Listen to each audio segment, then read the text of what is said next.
ምን ተቃጠለ ሲባል ትሰማለህ? ጨጓራዬ፣ አንጀቴ፣ ጨጓራዬ ያርሰናል ደጋፊ ሾንኮ ነገር ሜላት አዎ ይሄው ስልክም አታነሳም ድምጿን ታሰማኝ ፍቃደኛ አይደለች በጣም ግን ሁሌ ግራ የሚገባኝ ነገር ከድምጿ ምን አለ ዘፍንላለች በስልክ ይሄው ነው እናንተ ነገር አይደል በቃ እኔ ስለሜላት ሳነሳኔ ልክ ማልመጡ አንድ ቀን እንኳን ልትረዱ ፍቃደኛ አይደላችሁ ማለት ቆይ እናንተ ፍቅር አይዛችሁ ምንድናችሁ እናንተ ፍቅር አይገባችሁም እንዴ የኔ ወንድም አንድ ነገር ልንገር የማታፈቅር ሴት ማፍቀር ማለት ኤርፖርት ሄደ መርከብ እንደምትጠበቅ ማለት ነው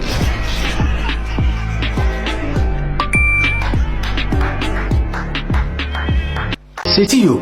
አንቺ ሽሽት ቤት በቀይር ጭራሽ ተከትለሽ መጣሽ ሞገስ ተከትል መጣ ያምሻል ወይስ ጤነኛ ነሽ ከግሬ ላይ የቦጨቅሽው ስጋ አንሱሽ ታፋይንም ልትግጪው ነው የመጣሽው እኔ ቬጂቴሪያን ነኝ ይኸው እንደ እባብ ነው አናትሽን መቀጠቅጠው ስለዚህ ውጭልኝ ሞክረኝ ያኔ እንደ ቦክስ መለማመጃ ሳኩ ይዘህ ስትጠበጥበኝ አቀርቅሬ ተጠበጠብኩልህ የቤታችን ማመን በቤታችን ብዬ ነው እንጂ ቢዘ እብትኝ አሰሰ